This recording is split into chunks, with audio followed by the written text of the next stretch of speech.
A girl was sleeping in a shelter with nothing but a small bag and a fake name, while somewhere, her real family was sitting on $2 million that should have been hers.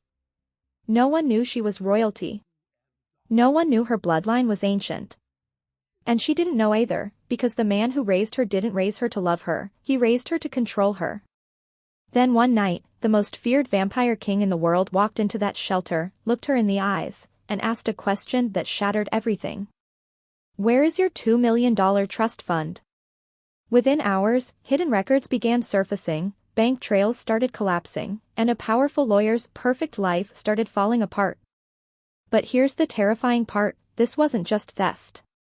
It was a long-term plan, and the moment the king found her, the people who stole her life decided to erase her for good. The city kept its secrets in plain sight, tucked between glass towers and flashing billboards, hidden behind the kind of doors people passed without seeing.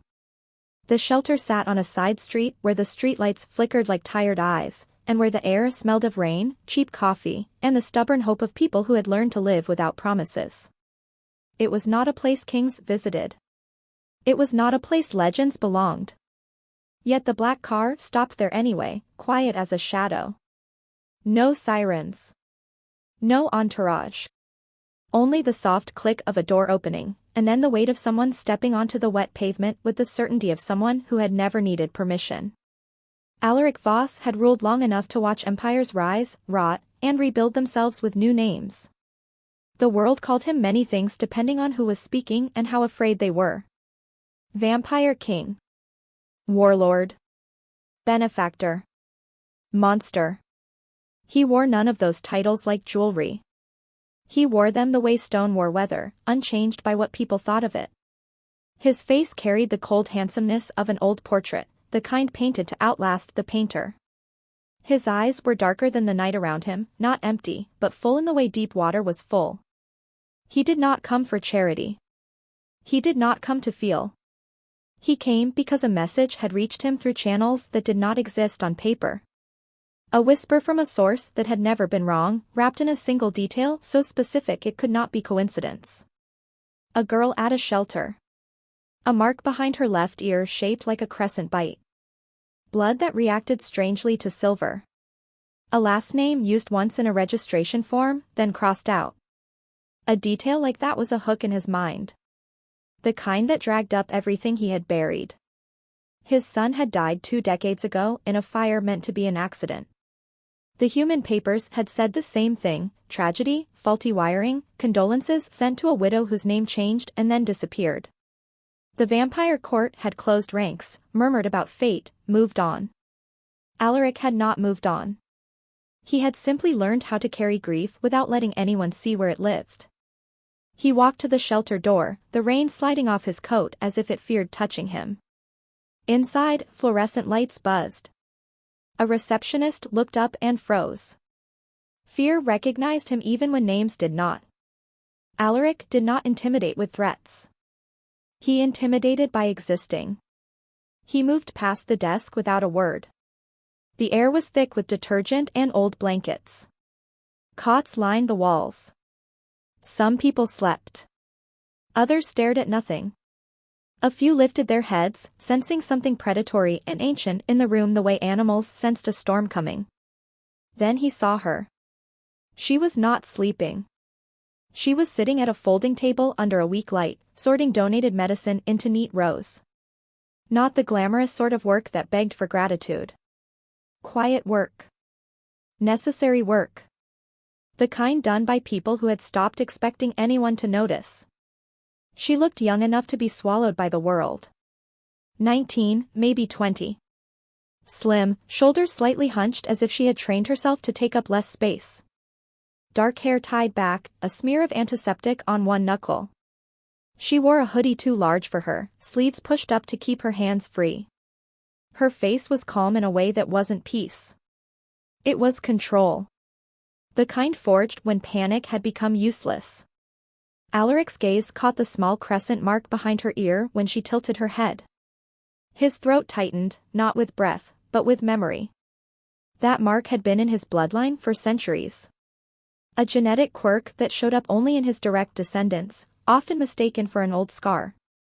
She was his. There was no denying it. The room did not change, but the air seemed to pull inward. Alaric stood still, watching her hands, the sure movements, the careful order she made out of chaos. Every instinct he had was screaming two opposite truths at once: protect and punish. Protect her. Punish everyone who had allowed this. She sensed him before she looked up. Her posture shifted, subtle as a blade leaving its sheath. She turned her head slowly, eyes lifting to his. For a second, she did not react. No awe. No fear. Only assessment, the way someone assessed danger every day and had learned not to flinch. Her eyes were a deep brown that almost looked black in the shelter light. They were not naive eyes. They were the eyes of someone who had watched adults fail, then learned to survive without them. Alaric stepped closer. The people around them pretended not to listen, because pretending was safer. He studied her face for signs of the son he had lost. He found them in the shape of her cheekbones, in the angle of her jaw. The resemblance was not perfect, but it was unmistakable. It hit him like an old wound being pressed. She did not stand. She did not bow. She did not move back. Alaric looked down at the table, at the medicine organized by expiration dates. Then he looked at her again. He let the silence stretch until it became a thing, heavy enough to crush excuses. He did not ask whether she knew who he was. The question was irrelevant. His court would have known. His enemies would have known. This girl likely knew nothing, and that made the situation worse. He asked the question that mattered. He asked about the trust fund. Not with anger. Not even with surprise. With the cold certainty of a man reading a ledger and finding an impossible missing number. Her expression changed, not to guilt, not to confusion, but to something more complicated. A fast flicker of hurt that she tried to bury immediately. A muscle in her jaw tightened. She blinked once, slowly, and set the last bottle in its row. Then she looked past him, toward the shelter wall where a faded poster listed rules about curfew and respect. Her voice stayed inside her, unspoken to anyone in the room, but her face answered. A bitter amusement touched one corner of her mouth, not enough to be a smile. Her reaction was the reaction of someone who had been asked that before by crueler mouths. It was the reaction of someone who had learned that certain words were weapons. Alaric waited. He did not push. He had patience measured in lifetimes. But beneath that patience, something sharp moved. Finally, she stood, slow and careful, pushing in her chair as if she respected the furniture more than the world had respected her. She picked up a box of bandages and placed it on the shelf behind her, busying her hands the way people did when they were trying not to shake. When she faced him again, her eyes were steady. There was no begging there. No pleading. Only a flat statement etched into her features: whatever this is, it is not mine to fix. She indicated, with a small tilt of her chin, that he should step away from the sleeping cots. She led him toward a corner near the supply closet, where the hum of a vending machine covered some of their words. There, she finally allowed the truth to surface. She had never seen $2 million. She had never even seen 2,000.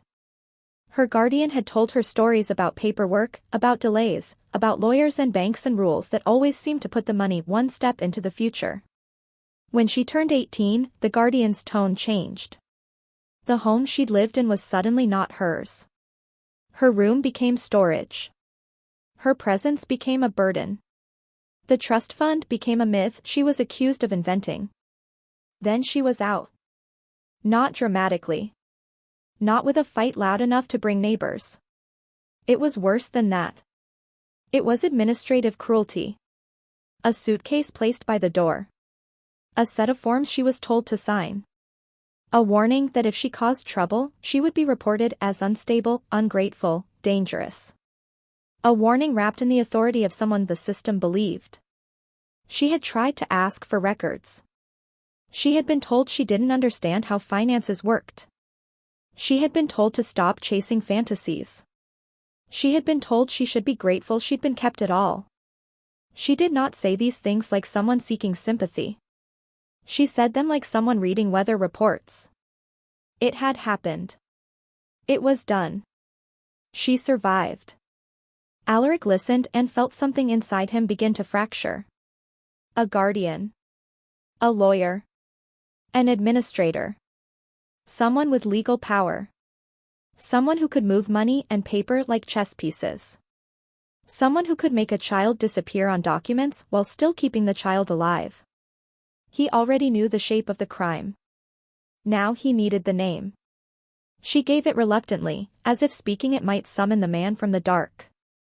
Elias Mercer. Alaric's mind went very still. Mercer was not a stranger. Mercer had been a respected attorney in Alaric's own network. A man entrusted with old assets, with trusts that had existed longer than some nations. A man who handled mortal paperwork for immortal money. A man who sat in rooms with elders and smiled like a loyal servant. A man Alaric had allowed near his family. The shelter's fluorescent light did nothing to soften the violence of what Alaric felt. He had hunted traitors. He had punished rebellions. He had ended wars. But this was different. This was theft from his bloodline. This was cruelty disguised as guardianship. This was exploitation of a child's ignorance and dependence. This was wrought inside his own system. He looked at the girl again, really looked. The bruises she had learned to hide under long sleeves. The faint scar at her hairline. The way she stood with her weight balanced for flight. His granddaughter. Living among strangers because the people paid to protect her had instead consumed her. Alaric made a decision in that moment that did not feel like choice. It felt like gravity. He did not tell her what he planned. He did not promise comfort. Promises had been used against her enough. He only asked for one practical thing, where Mercer could be found, what offices he still maintained, what names he used when he pretended to be ordinary. She gave details sparingly, careful. She had learned that information was power and power was dangerous. But some part of her, buried under all the conditioning to stay small, wanted justice badly enough to risk speaking. When she finished, she returned to her table and sat down as if he were just another stranger passing through. She picked up the next bottle of medicine and resumed sorting. The dismissal was deliberate.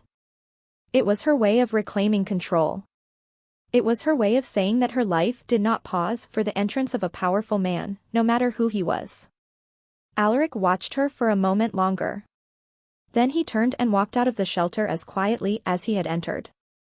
Outside, the rain had softened. The night smelled of wet asphalt and distant traffic. The car door opened for him. As he sat inside, the city lights reflected in the black glass like trapped stars. Alaric did not rage. Rage was messy. Rage made mistakes. Instead, he reached for the oldest kind of power, silent preparation. Mercer had stolen money. That would be the smallest of his crimes by dawn. Alaric's world was not built on emotion. It was built on systems so old they had become invisible. Paper trails that had survived centuries. Accounts layered beneath accounts. Companies that owned buildings that no one realized belonged to the same hand. Mortals thought they understood wealth because they saw numbers. Vampires understood wealth because they understood patience.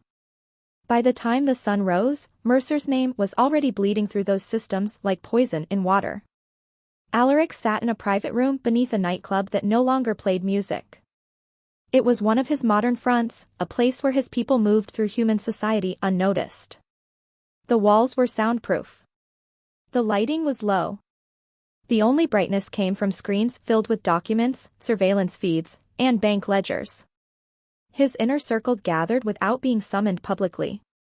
They arrived because they felt the shift. When the king grew quiet, the world trembled. Cashin, his chief enforcer, stood with arms crossed, eyes hard. Celine, a strategist whose smile never reached her eyes, watched the screens with controlled interest. Two accountants who looked like ordinary men but smelled faintly of old blood scrolled through records. No one asked why Mercer mattered. Mercer was a trusted name. A pillar. That was the problem. Alaric watched the data appear like bones rising from soil. Trust accounts in his son's name. A trust fund created on the day his granddaughter was born. A series of legal amendments filed over the years, each one tightening the rules, each one appearing legitimate. And then, 3 years ago, an abrupt change. A declaration of the beneficiary's death. A falsified death certificate attached to court documents. A rerouting of funds into private holdings. The money did not vanish into luxury. It moved into research. That detail was the first true alarm. Thieves typically stole to consume. Mercer had stolen to build. Alaric's accountants traced the flow through shell companies and quiet foundations. The destination was a set of labs hidden behind biomedical signage, owned by a corporation that did not exist 5 years ago. The corporation's board members were ghosts. Their addresses led to empty buildings. Their signatures were identical in shape, like practiced forgery. Celine's fingers moved across the keyboard, pulling up shipment records and staffing rosters. The labs were not studying medicine for humans. They were studying blood. Specifically, blood that carried traits rare even among vampires. Blood that could tolerate sunlight longer. Blood that healed faster.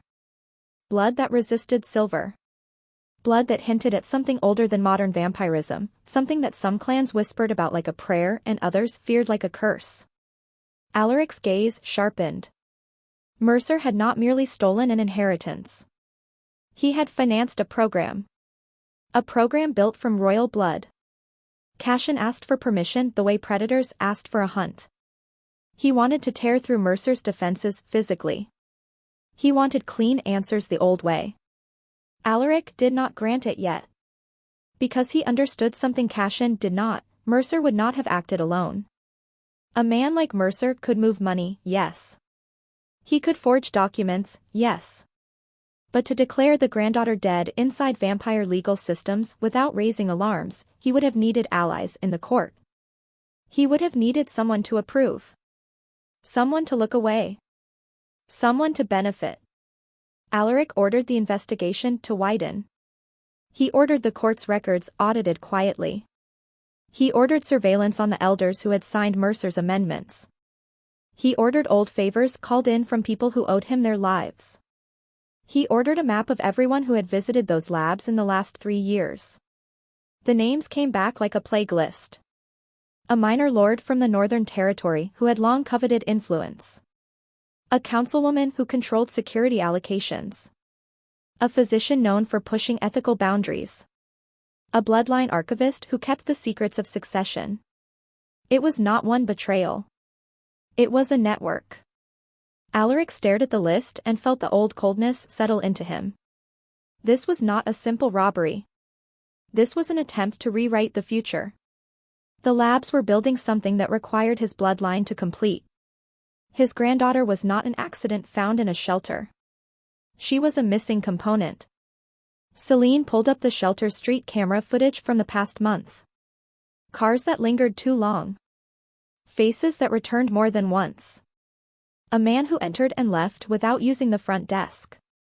A woman who sat outside in a parked sedan for hours, watching. Surveillance. Alaric's jaw tightened. Mercer had kept the girl close enough to monitor but far enough to remain invisible. The shelter was perfect. People came and went. Names shifted. Police rarely cared. A girl could live there and be erased socially without being physically dead.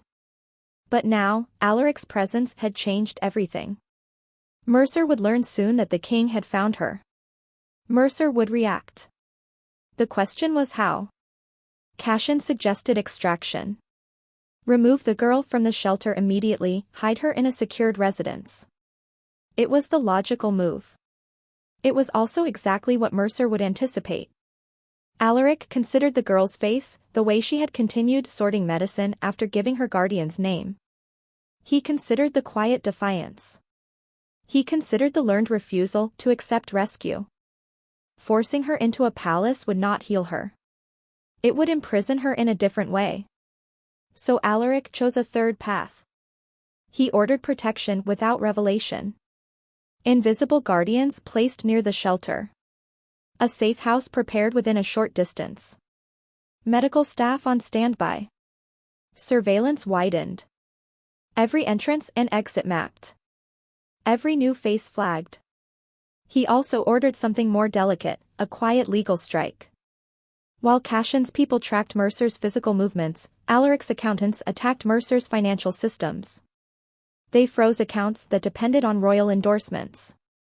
They triggered audits in human banks. They raised red flags in regulatory agencies. They did it through proxies so it would look like ordinary institutional friction, not royal vengeance. Mercer would feel the net tightening without seeing the hand pulling it. Then, Alaric turned his attention to the trust fund itself. He accessed the original documents, the ones created when his granddaughter was born. The language was old, written in a legal dialect used by vampires to bind immortals with words like chains. The fund was meant to do more than provide money. It was meant to protect. It contained clauses that activated security if the beneficiary was threatened, clauses that should have made it impossible to declare her dead without triggering alarms. Yet no alarms had triggered. That meant the alarms had been silenced. Someone had edited the protective clauses. Someone had reached into the fund's very structure. The only people who could do that were those who held the highest keys, Mercer, and a small number of elders with authority over royal assets. Alaric's blood cooled further. He summoned the archivist first. Not with drama. With a polite request delivered by a messenger who did not look like a threat until it was too late to run. The archivist arrived trembling, clutching a leather folio, insisting on loyalty. Alaric did not torture him. He did something more terrifying. He laid the original trust documents on the table next to the amended ones.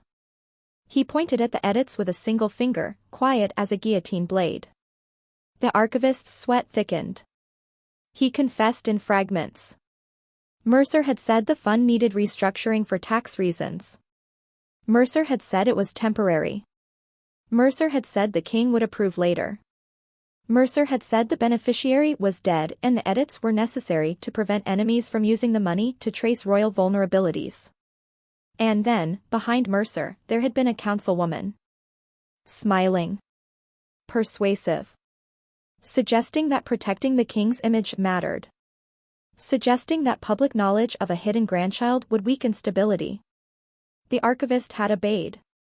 Not because he believed Mercer. Because he feared the councilwoman. Because the court was full of people who survived by choosing the safer betrayal. Alaric listened without moving. When the archivist finished, Alaric dismissed him alive. That mercy was not kindness. It was strategy. Because fear traveled faster than blood. When the archivist left, everyone he knew would sense that the king was awake, and that the king was looking. That alone would fracture loyalties. By nightfall, Alaric had confirmed the councilwoman's involvement. He had confirmed the physician's lab connections. He had confirmed that Mercer had visited the labs personally at least twice a month. Then another piece arrived, delivered by Celine with the careful solemnity of someone placing a weapon on a table. A file. A hospital file. Not from the recent years. From a decade ago. A child admitted for unexplained fainting. Blood tests flagged as anomalous. Notes about unusual healing. Notes about silver sensitivity. Notes about a guardian insisting on privacy and threatening lawsuits if records were shared. The child's name on the file was not the name Alaric's granddaughter used now. It was a different name. But the birth date matched. The guardian listed was Elias Mercer. Alaric stared at the file until the paper blurred. Mercer had not merely stolen from her at adulthood. Mercer had been shaping her entire life. The shelter was not her first cage. It was simply the most invisible. Alaric made the decision Cashin had been waiting for. Not the messy raid. Not yet. First, the king would take back what was his. He would take back the truth. The money. The blood. The future. And he would do it in a way that left Mercer nowhere to hide. Because a man like Mercer did not fear death, He feared exposure. Alaric ordered the next move, a controlled confrontation. He would approach Mercer not with fangs, but with law. He would offer Mercer the illusion of negotiation. And while Mercer tried to talk his way out, Alaric would close every door. Outside, the city continued living its human life, unaware that an ancient war was about to bloom in its veins. And at the shelter, the girl continued sorting medicine, unaware that the man who had asked about her trust fund had already begun dismantling the world that had stolen her childhood. Mercer did not live like a criminal. Criminals lived with excess that betrayed them. Mercer lived like a professional who expected respect. His office sat on the upper floors of a polished building downtown, with a view of the river and art on the walls chosen to appear tasteful rather than personal. His security was discreet. Cameras hidden in smoke detectors. Guards dressed as receptionists. Locks that did not look like locks. Alaric entered through the front doors as if the building belonged to him, because in a sense it did. Many buildings did, through layers of ownership Mercer had once managed. The receptionist smiled the way people smiled at wealth. Then she recognized the eyes. Her smile died in her throat. Her hand twitched toward a panic button under the desk. Before she could press it, Celine appeared beside her, close enough to make any movement feel dangerous. Celine did not touch the woman. She did not need to. Her presence was a warning in perfume and silk. Alaric walked past. Mercer's office door opened without a knock. Cassian stood behind Alaric like a silent executioner. Celine followed with a tablet under her arm. Mercer rose from behind his desk, face composed. He was a man in his 50s with careful hair and the kind of calm that came from believing his paperwork could shield him from consequences. His eyes widened, then narrowed as calculation began. He did not pretend not to know why the king was there. Pretending would insult intelligence, and Mercer's survival depended on never insulting people who could kill him. His hand spread slightly, the gesture of someone offering professionalism. Alaric did not sit. Sitting would imply equality. Mercer's gaze flicked briefly to Cassian, then to Celine, then returned to Alaric, searching for a tone that would keep him alive.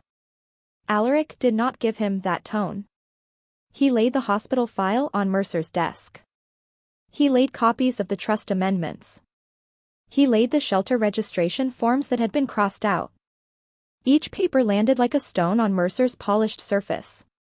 Mercer's eyes moved quickly, reading, measuring. He exhaled slowly as if disappointed rather than afraid. The mask of a loyal attorney did not crack yet.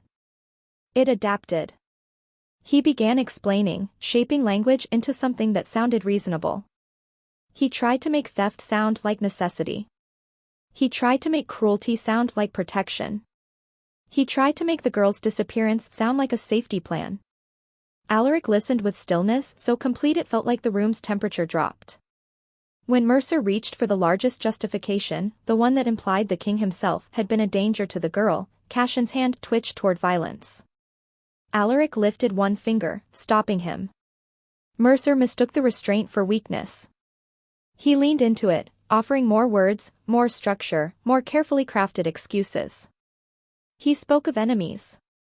Of threats. Of court politics. Of stabilizing the realm. Of sacrificing personal sentiment for royal longevity. He spoke as if the king should thank him for taking on unpleasant tasks. Celine's eyes stayed on Mercer with the polite focus of someone watching an insect crawl across glass.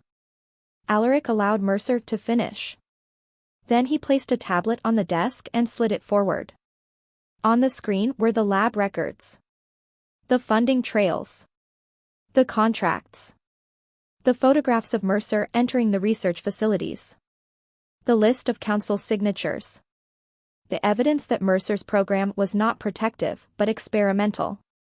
Mercer's composure faltered. Just for a moment. His mouth dried.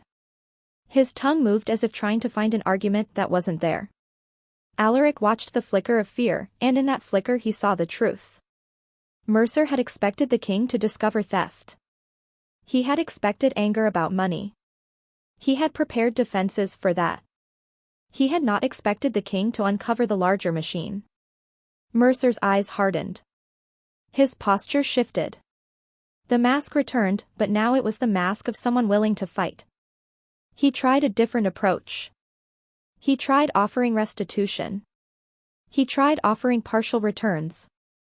He tried suggesting that the girl could be brought into the fold quietly, given comfort in exchange for silence. He tried turning the granddaughter into a bargaining chip. Alaric's expression did not change. Mercer's voice grew sharper, suggesting consequences. Suggesting the court would fracture if the truth surfaced. Suggesting the king's authority would be challenged. Suggesting the girl's existence could be exploited by rival clans. Then Mercer made his final mistake. He implied that the granddaughter did not matter. That she was a minor cost compared to the kingdom's stability. That she was a tool, like the money had been a tool, like the labs were tools. Cashin moved before Mercer finished the thought. Not with claws. With speed and precision. He crossed the room and gripped Mercer by the collar, lifting him just enough to remind him of the physical reality behind paperwork. Mercer's face went pale, but his pride remained. His hands clawed at Cashin's wrist, useless. Alaric stepped closer, close enough for Mercer to smell the predator beneath the king's composure. Alaric did not offer mercy. He did not threaten with screaming. He did not perform. He offered certainty. Mercer would return the money. Mercer would return the legal identity he had stolen. Mercer would sign confessions that bound not only him, but every collaborator. Mercer would provide access codes to every lab.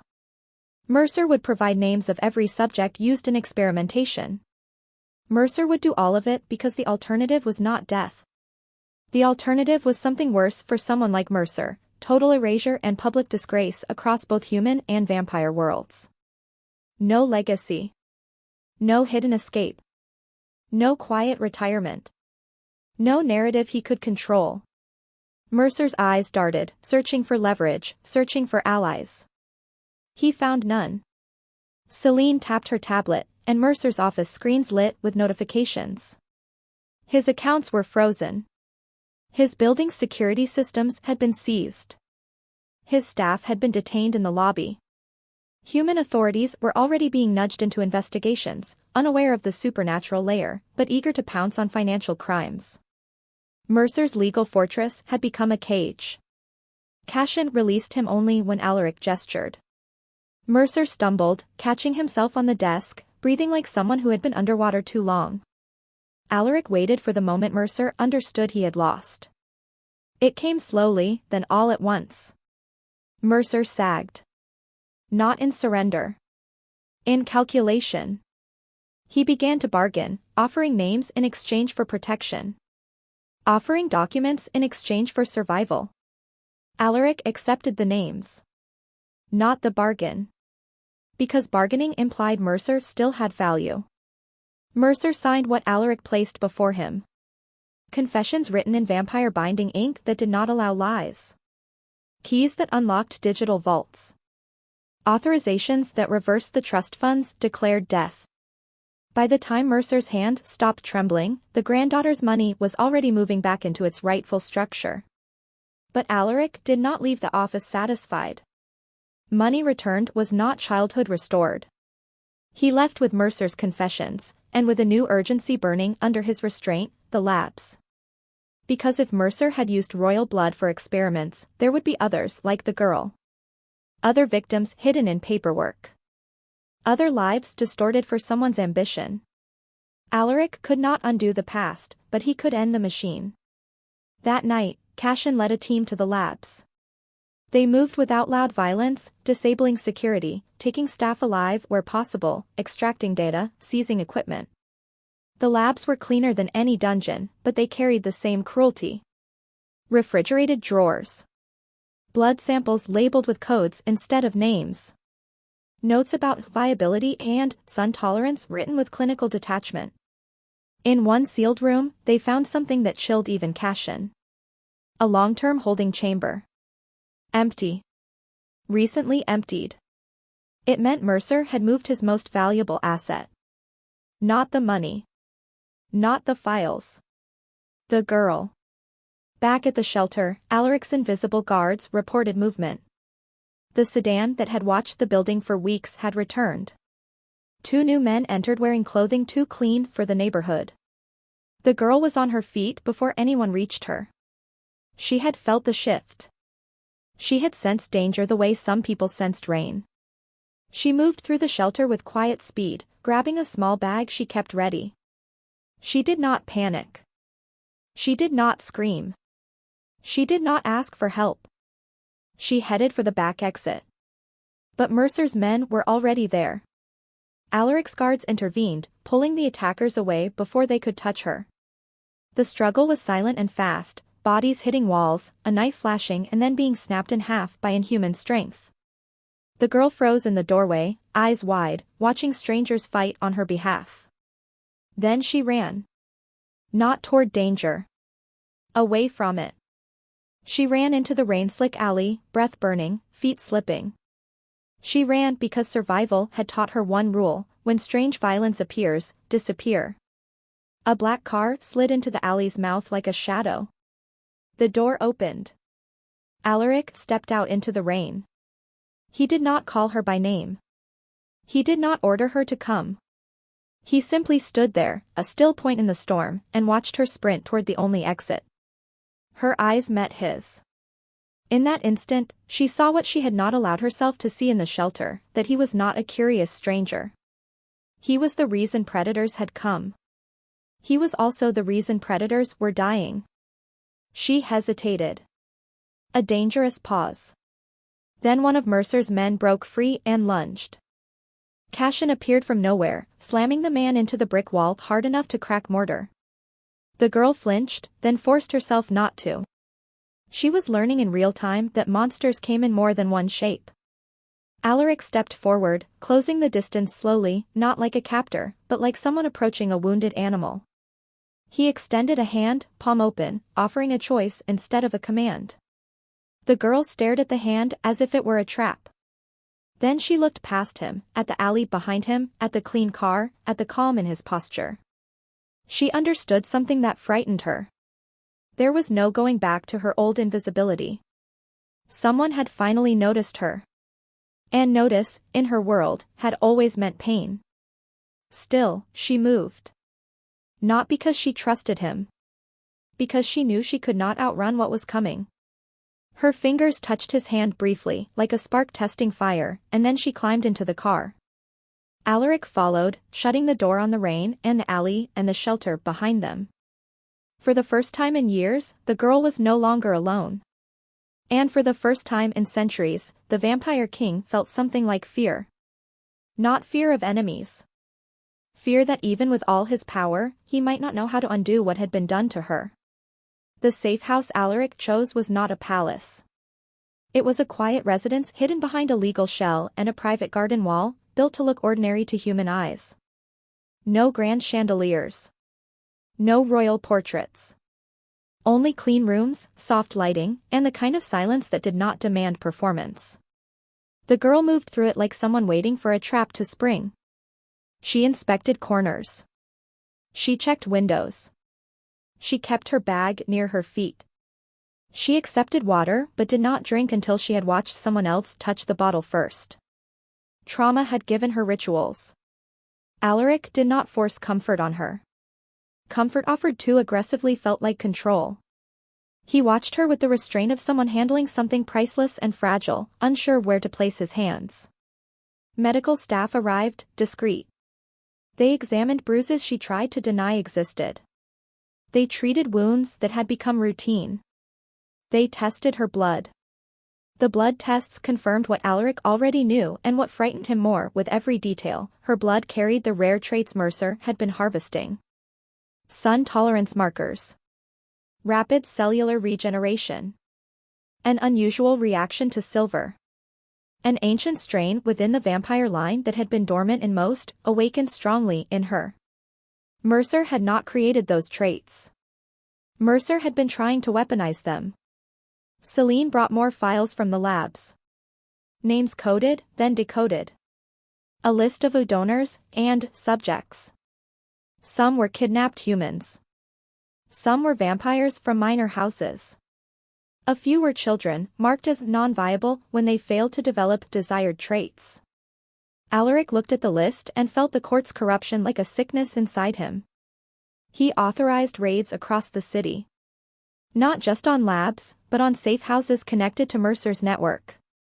Cashin's teams moved like silent storms, extracting evidence, seizing blood samples, capturing collaborators. The vampire court began to tremble. Rumors spread. Elders denied involvement. Allies became distant. Enemies became brave. The councilwoman implicated by the archivist attempted to flee the city before dawn. She did not make it to the airport. Celine intercepted her with human legal warrants and vampire binding orders, sealing her power like a hand closing around a throat. The physician tried to burn records and destroy equipment. Cashin found him first. Alaric did not publicly execute anyone yet. Public execution created martyrs. He wanted confessions. He wanted complete dismantling. He wanted the court to witness its own rot reflected back at it. Meanwhile, the girl existed in the safe house like an unanswered question. Alaric learned her chosen name, Alara. He learned she had stopped using her birth name because it was tied to Mercer's control. He did not correct her. Names were another form of autonomy. He would not steal hers again. He also learned she did not sleep deeply. She woke at small sounds. She kept a chair wedged under her door handle at night. She flinched when staff moved too quickly. She stayed near exits. She did not ask where she was. She did not ask who he was. She did not ask about money. That last part struck Alaric hardest. $2 million meant nothing to her because she had never believed it belonged to her.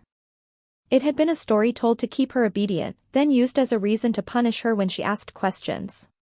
One evening, Alaric found her in the kitchen, washing a mug someone else had used. Not because she had to.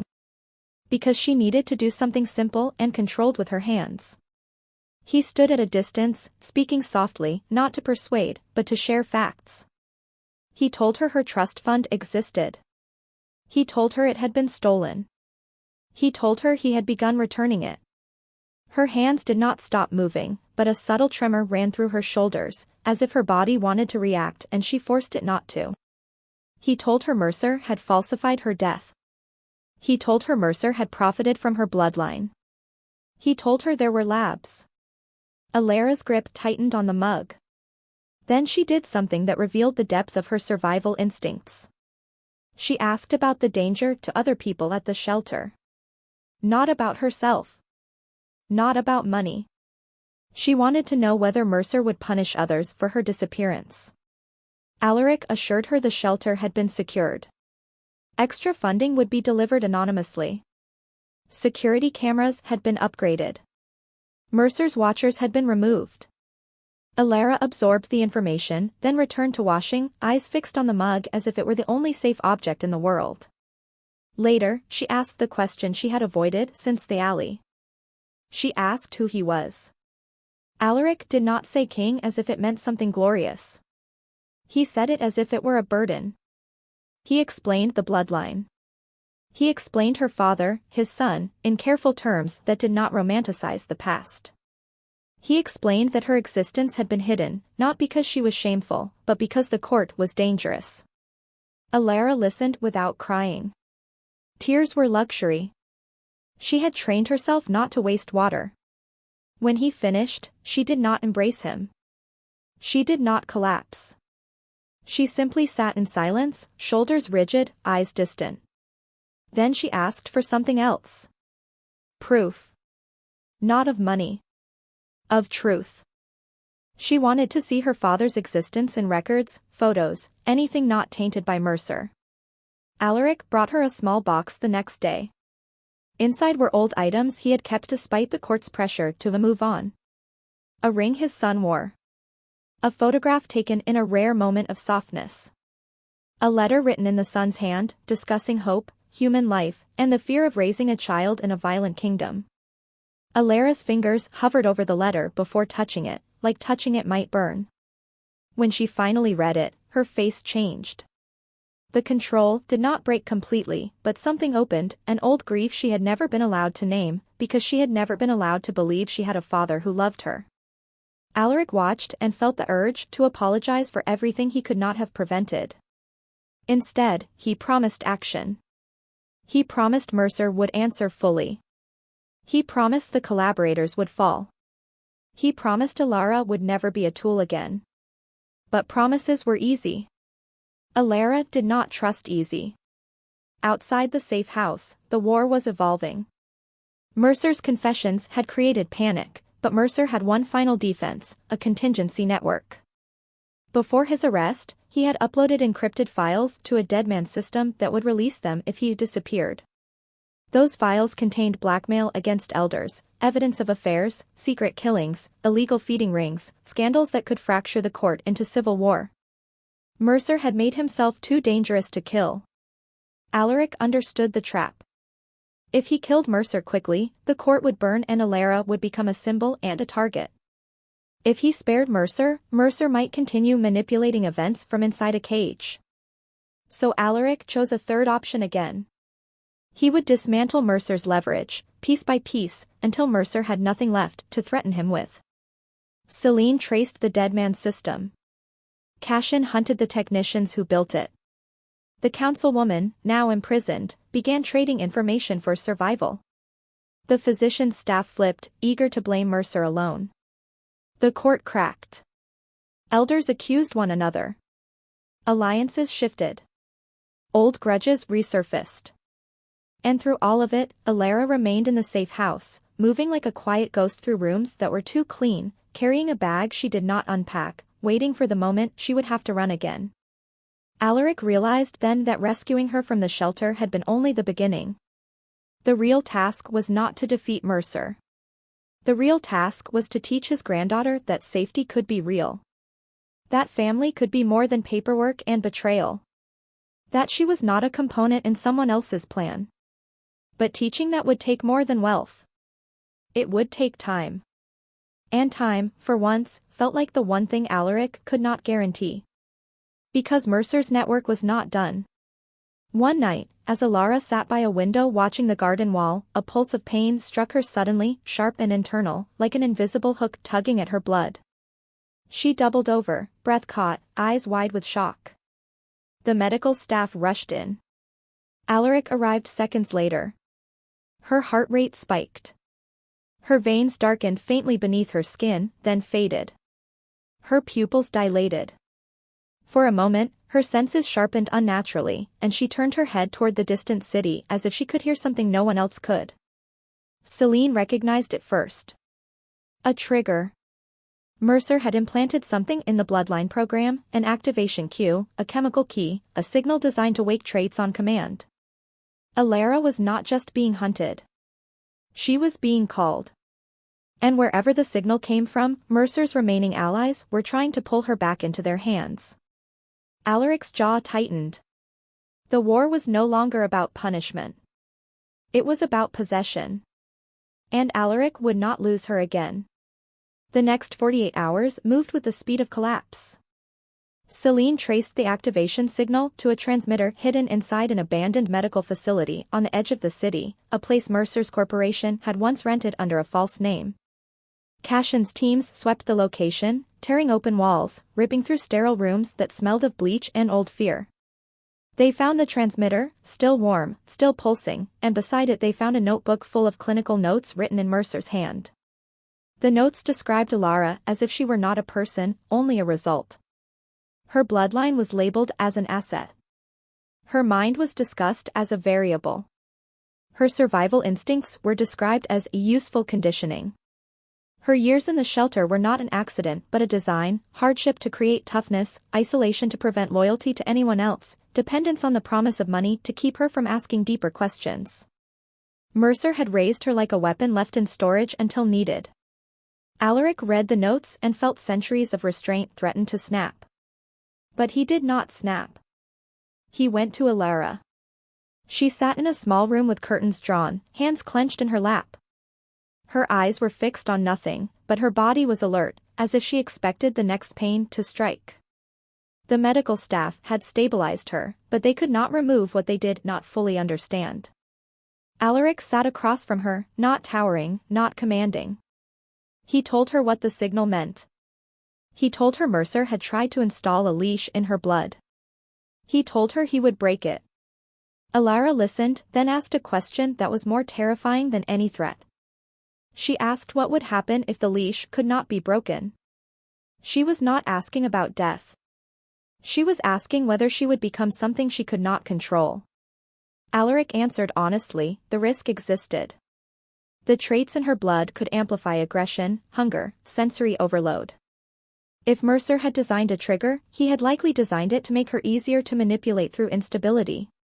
Alara's face tightened, not with fear, but with disgust. She had been controlled her entire life by rules, punishments, and lies. The idea of being controlled by her own blood felt like the final theft. Alaric promised again, but this time he offered more than words. He offered involvement. He brought in an old blood healer from a rival clan, a woman who hated the royal court but respected bloodlines. He brought in scientists who owed him favors, vampires and humans alike, people who understood the intersection between biology and ancient magic. He ordered the lab's data decrypted. He ordered Mercer transferred to a sealed holding chamber where his deadman system could not be triggered by his death or disappearance, because Alaric would not give him the satisfaction of martyrdom or ESC. Ape. The solution emerged slowly. Mercer's trigger was chemical and ritual, a hybrid technology. Removing it required purging a sequence from Alara's blood and stabilizing her nervous system so her body did not tear itself apart in the process. It was dangerous. It would hurt. Alara agreed without dramatics. She had lived through worse without consent. The purge began at dawn. The room was filled with quiet efficiency. No prayers. No speeches. Only hands working, monitors tracking, blood drawn and replaced, a slow river of dark red cycling through filters and sigils. Alara's body fought. Her pulse surged. Her muscles locked. Sweat soaked her hairline. Her eyes flashed with predatory intensity at moments, as if something older than her mind wanted to claw outward. Alaric stayed in the room the entire time, unmoving, present. Not because his presence helped biologically, but because she needed to see that someone powerful would not leave when her pain became inconvenient. When the purge ended, Alara lay still, exhausted, skin pale, breathing shallow but steady. The healer confirmed the signal sequence was gone. The leash was broken. Alara did not celebrate. She simply closed her eyes, as if trying to understand the new silence inside her body. That silence did not last. Celine arrived with urgent news. Mercer's deadman system had been compromised, but not fully. Someone else in his network had initiated a partial release, a package of information sent to multiple court members, designed to ignite distrust and chaos. The court was fracturing into factions, some blaming Alaric for exposing everything, some blaming Mercer, some calling for Alara's containment as a threat to stability.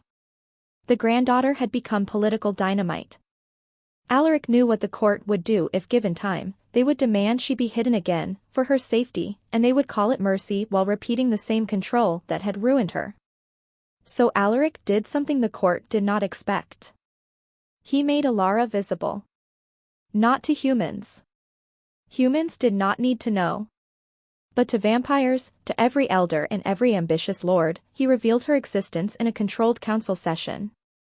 He presented Mercer's confessions. He presented the lab data. He presented the evidence of edited trust clauses. He made it impossible for anyone to claim ignorance. The council chamber filled with anger and fear disguised as concern. Some elders demanded Alara be brought in as a ward under court supervision. Some demanded she be tested, evaluated, monitored. Some whispered about the prophecy-like traits in her blood and called it danger. Alaric listened until the noise became predictable.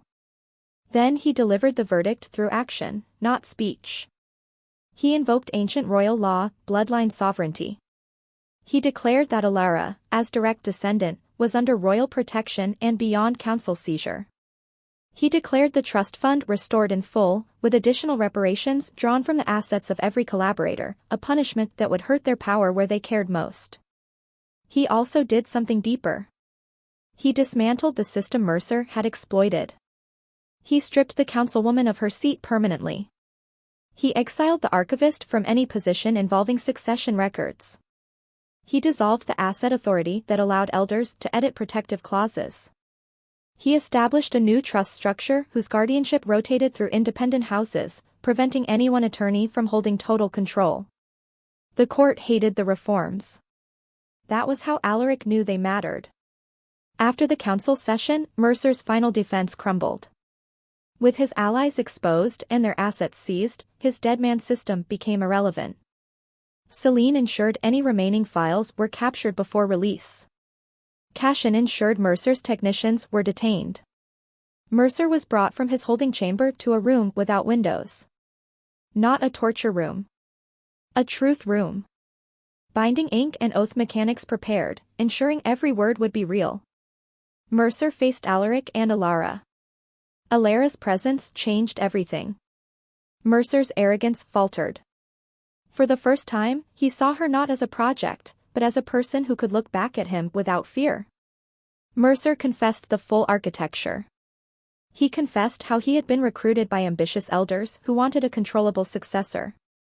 He confessed the lab's purpose, to engineer a royal blood heir that could be activated, steered, used to justify a coup while keeping the royal name intact. He confessed that Alara had been the best candidate, because she was real bloodline, but also isolated enough to be shaped. Alara absorbed the confession like someone hearing the weather again. It was horrifying, but it was consistent with her life. It did not shock her. It clarified. When Mercer finished, Alara did not collapse into tears. She did not scream. She did not plead for his punishment. Instead, she asked for one thing through her gaze and her posture. She wanted the other victims found. Alaric agreed. He ordered every coded name from the labs investigated.